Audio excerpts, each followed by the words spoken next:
So Paul Rowan, if you want to fire ahead. Hello, Seamus.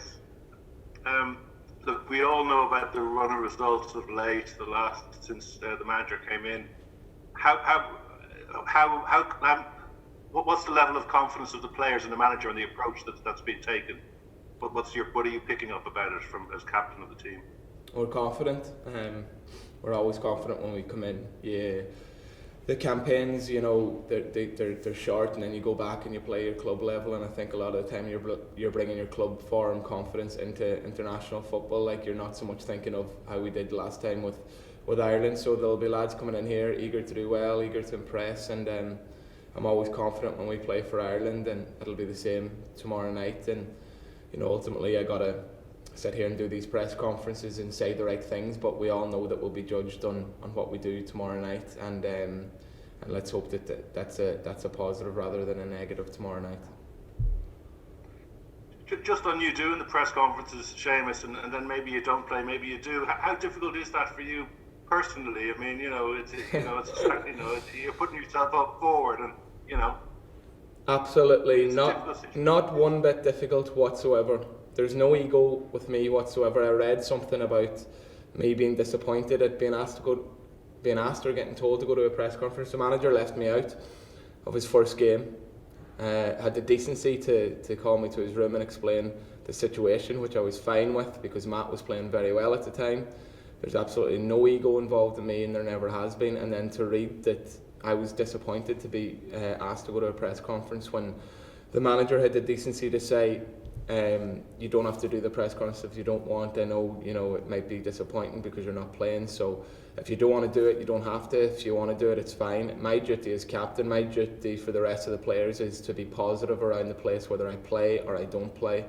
And I went to that press conference with absolutely no issues whatsoever. So it was actually very disappointing to read something like that about myself when I've got a character in the game that plenty of managers would back, and I think if any other of my managers read that, I'd say they'd be like, that's a bit strange, or that's a bit surprising. So that was disappointing to read, I have to say.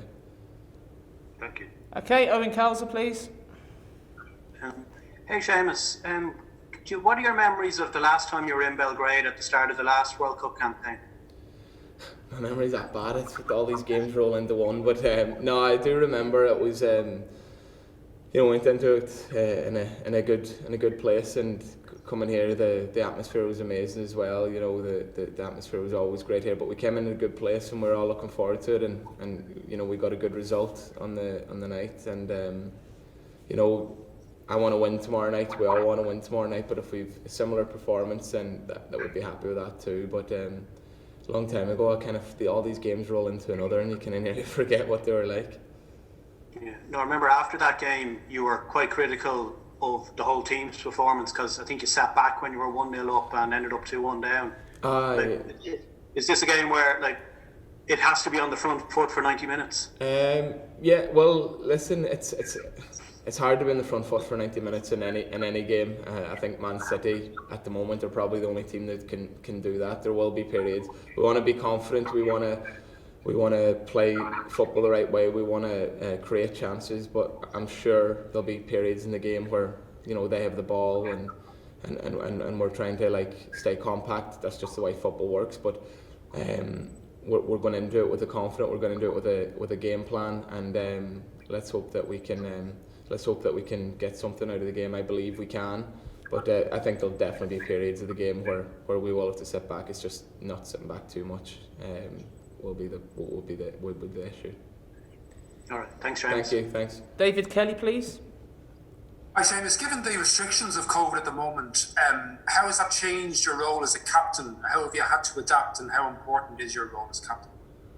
The role is always a role. I think with COVID things change. You can't get in chatting to the lads in their rooms as much, or there's limited time around each other, but thankfully the testing's all good at the moment, so you can still get your chats with the lads and whatnot. But it's just about making everyone feel welcome, and trying to bring a confidence to the team even before we start, and just welcoming the new lads as well as possible, because they're going to be needed. They're the future going forward, and we want them settled as quickly as possible. But my role as captain is not something that I think about, or it's not something that I plan. It's just who I am as a person, and want to make sure that people are welcome, and then on the other hand, who I am as a person when things aren't going well, or I feel like standards aren't quite right, then I feel the need to make that aware, and I've got no questions of doing that, because ultimately you want to do what's right, and I think everyone knows the difference between right and wrong as well. Thank you. Thanks. Philip Quinn, please. Thank you, Kieran. Seamus, you say you don't plan much to say things, but what would be your pre-match message to the players before kick-off tomorrow? World Cup campaign, first game away from home. What's your message to the players? Yeah, I'll have one of mine, Philip, tomorrow for the boys before the game. I think, speaking to yourselves, it is what it is. We want to get to a major tournament. I think we all know, or we all need to know if we don't already, what it means to the country. The Euros was amazing. I can imagine the World Cup will be even better, and it's just what it means to the people in the street back home in Ireland, and how it would lift the spirits of everyone. So I'll have something prepared for the game tomorrow, and let's hope it can just give us that extra little bounce going into the game. But it's a massive game for us all going forward, and we're all looking forward to it, and we all do realise how privileged we are to be in this position to have the opportunity to help get our country to a World Cup. But I think we can only look to tomorrow first, and being as best prepared we can for tomorrow. Thank you. And we'll finish with Mark McAdam, please. Hey, Seamus.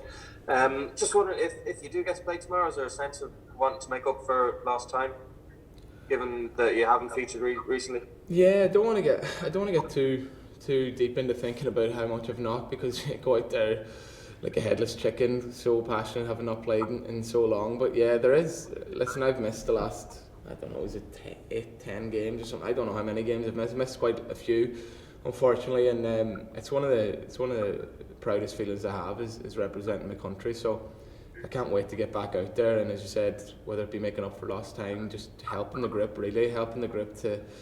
to try and achieve that dream, that goal of a World Cup. And tomorrow, as I said before, it's all words on here. We can say all the right things, but ultimately it's about tomorrow. But yeah, making up for lost time, yeah, probably, and I can't wait to get out there. And just, you've obviously played in the Euros. You've probably watched Ireland in 2002 World Cup as a kid. Is there a sense of getting to a World Cup, you need to kind of have that on your CV before you retire? Listen, it would be great. It would be great to have it on the CV. Do I need it on the CV? Absolutely not. Do I want it? Yeah, I would like it. But it's not something that I need. But ultimately, when I'm representing Ireland as captain, the goal is to get to the World Cup. So if we don't achieve that goal, then it will be an unsuccessful campaign. So I want to make sure that as captain that I'm doing all I can for the boys, and we're doing all we can around the place and on a daily basis to make sure we get there. And it starts tomorrow, and as I said, that's all words on here, but actions tomorrow will be important. Thanks, Mark. Just one more quick follow-up question from Philip, and we'll end it there, okay? Thanks, Kieran. Thanks, Seamus. Shane Duffy's had a difficult time at Celtic, Seamus. He's a difficult time on the pitch and off the pitch, but he's a player who's given everything for Ireland. He's been a leader while you've been away. You as a fella, you get on well with him, and can we expect Shane to be one of our pillars tomorrow night and also through this campaign? Absolutely. Shane Duffy is a warrior. Shane Duffy is a leader. I think all us Irish people have seen that over the years with his performances. And listen, he's not had the most easiest times up in Scotland, and but I've watched the games that he's played, and I don't think Shane Duffy is the reason that things are going the way they went up there. There's been a lot of other reasons, I'm sure, for it. And listen, I don't know if he'll mind me saying this or not, but like Shane Duffy's dad passed away last summer, and not long after his dad died, he was straight back on a plane to Brighton and straight up to Celtic. And they're the little things that I don't think people take into account. I don't know, will he have even had the opportunity to mourn his dad properly, because this football bubble feels so important that, you know, yeah, got to get back to work, got to get back to Brighton, and, you know, for me, I think a lot of that's got to be taken into account too, and I think we all need to bear that in mind, that this lad would do anything for his club or his country. He doesn't sulk. He's a great character around the place. He's a warrior, and you know, he had a tough time, and jumped on a plane, you know, to get back to work, maybe quicker than most people would. So I think Shane Duffy's done enough. He's got enough credit in the bank for this country for us to keep supporting him as media and as players. We need to keep supporting him.